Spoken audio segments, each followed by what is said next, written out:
Hello friends, welcome to my channel.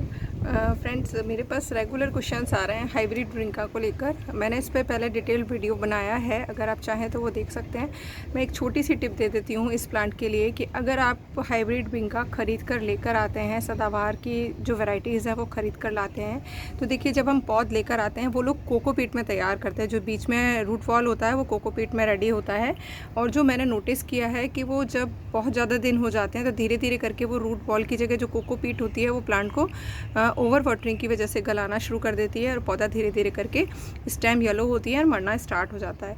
ये मेरा पौधा मैं आपको काफ़ी दिनों से दिखा रही हूँ, ये मेरा सीड ग्रोन प्लांट है, इसलिए ये मेरे यहाँ बहुत अच्छे से सर्वाइव कर रहा है। इसके अलावा मेरे पास इस दूसरी वैरायटी के दो प्लांट और हैं सीड ग्रोन, इनकी वैरायटी अलग है, और ये मैं श्योर हूँ कि ये ओवर वाटरिंग से तो कम से कम ख़त्म नहीं होंगे। रीज़न क्योंकि ये मेरे यहाँ की सॉइल में प्रिपेयर हुए हैं। तो अगर आप हाइब्रिड ब्रिंका ख़रीद कर लेकर आते हैं तो फ्रेंड्स एक चीज़ कोशिश करिएगा कि आप उस पर 1 या 2 सीड पॉट तैयार कर लें। वैसे मैं ज़्यादा सीड पॉट के लिए नहीं बोलूँगी क्योंकि फ्लावरिंग में इफ़ेक्ट पड़ता है, लेकिन अगर आप उसका 1 या 2 सीड पॉट तैयार कर लेते हैं, सीड रेडी कर लेते हैं, तो वो आपके यहाँ से वो पौधा कभी भी नहीं जाएगा, क्योंकि सीड आपके गिरेंगे मिट्टी में और वहीं की वहीं नया प्लांट रेडी होगा। और चूंकि वो प्लांट आपकी सॉइल में रेडी होगा तो उसके मरने के चांसेस ना के बराबर हो जाएंगे। देशी में तो देखिए आपको पता ही है, देशी का तो जहाँ पर बीज गिरता है वहीं नया नया पौधा तैयार हो जाता है। पता नहीं वैसे देशी क्यों लोग नहीं ग्रो करना चाहते हैं, बट ट्रस्ट में ये पौधा भी बहुत सुंदर लगता है। सबसे बड़ी जो इसकी खासियत है, पूरे साल फ्लावरिंग देता है, बस विंटर्स में इसके फूल थोड़े कम हो जाते हैं और साइज़ छोटा हो जाता है, बाकी ये पूरे साल फ्लावरिंग देता रहता है। उगाना बहुत आसान होता है, बीज से और कटिंग से, दोनों से ही ग्रो हो जाता है। सेम हाइब्रिड में है, अगर आप चाहें तो इसकी कटिंग भी रेडी कर सकते हैं कोकोपीट में या फिर रिवर सैंड में, दोनों में ही अच्छे रिजल्ट्स हैं। अगर आप पौधा लाते हैं तो एक तो इसकी कटिंग भी रेडी कर सकते हैं। मेरे पास लास्ट ईयर हाइब्रिड की 2 वैरायटी थी, जिसमें से एक मेरी ख़त्म हो गई, एक सीड कहीं गिर गया था तो उसके पौधे 2 बच गए। ये मैं मेरी सिस्टर के यहाँ से लेकर आई थी सीड, तो देखिए एक ये है और एक अभी नया ग्रो हुआ है जिसमें आज पहला फूल खिला है। मैं अभी आपके साथ शेयर करती हूँ। देखिए अगर आप देख पा रहे हो तो एक डार्क पर्पलिश कलर में एक फ्लावर खिला है, पहला ही फूल खिला है आज ये इस पौधे पर, और ये भी मैंने बीज डाल दिए थे ये मेरे गुलाब के पौधे में। तो ये देखिए तैयार हो गया है पौधा, और अब मैं थोड़ा सा इसका बड़ा होने का बारिश का वेट करूँगी। अगर जिस दिन बारिश होगी उसको मैं इसको रिपोर्ट कर दूँगी इसमें से निकाल कर। तो आप कोशिश करिए, इसके सीड्स अगर मिल जाते हैं तो बहुत अच्छी बात है, नहीं मिलते हैं तो अपने, अगर आप हाइब्रिड पौधा ख़रीद रहे हैं तो उसके सीड 1-2 तैयार करने की कोशिश करिए, और उससे नया पौधा जब अपने घर में आप तैयार करेंगे तो ट्रस्ट मी, ये प्लांट भी आपके घर से कभी नहीं जाएगा, सालों साल खिलता रहेगा। अब मैं आपको दिखा देती हूँ जैविक की ताकत।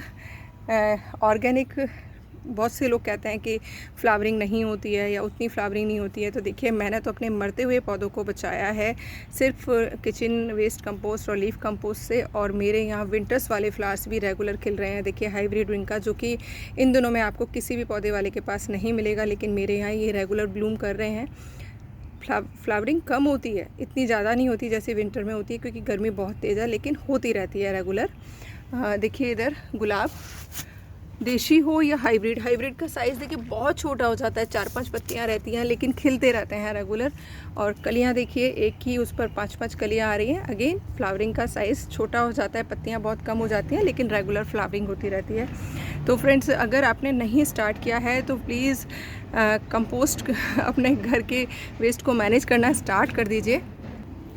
ट्रस्ट मी, 46-47 डिग्री टेम्परेचर की तो मैं गारंटी दे सकती हूँ आपको कि आपके प्लांट्स उस टेम्परेचर में भी हरे रहेंगे, एकदम ग्रीन रहेंगे, रेगुलर फ्लावरिंग करते रहेंगे, और आपको सारी चीज़ें बहुत अच्छे से मैनेज करने में भी आसानी होगी। ये देखिए सारे ओपन में रखे हुए हैं, बिल्कुल ऊपर कोई नेट नहीं है, जैसे मैं आपको हमेशा दिखाती हूँ। और सारे प्लांट्स ग्रीन है, वो इसी कारण है क्योंकि इन प्लांट्स के अंदर जो मैंने सॉइल प्रिपेयर करके डाला हुआ है, जो लीफ कंपोस्ट है, जो किचन वेस्ट कंपोस्ट है, वही इन प्लांट्स को इतनी तेज़ धूप में सर्वाइव करने की ताकत देता रहता है, और इसीलिए ये प्लांट्स हेल्दी हैं। ये देखिए डेंथस भी रेगुलर, इतनी तेज़ गर्मी में भी रेगुलर ब्लूमिंग कर रहा है। बस पिंचिंग का ध्यान रखिए, पिंच करते रखिए। ड्राई फ्लावर एक भी नहीं रहने देना होता है पौधे पर, नहीं तो वो सीड बनाने में उसकी सारी न्यूट्रिशन वो चली जाती है, ताकत पौधे की। तो आप पिंचिंग करते रहिए, ड्राई फ्लावर्स को हटाते रहिए, तो आपके यहाँ सारे फूल खिलते रहेंगे। तो फ्रेंड्स, यही थी एक छोटी सी मेरी एक्सपीरियंस है पिछले 2 साल का कि हाइब्रिड ब्रिंगा को हम कैसे बचा सकते हैं। तो आप ये ट्रिक अप्लाई करिएगा, आपके 100% आपके प्लांट सेव रहेंगे। Thank you for watching and channel पर नए हैं तो सब्सक्राइब कर लीजिएगा, एंड कंपोस्टिंग स्टार्ट नहीं किया है तो कर लीजिएगा। Thank you.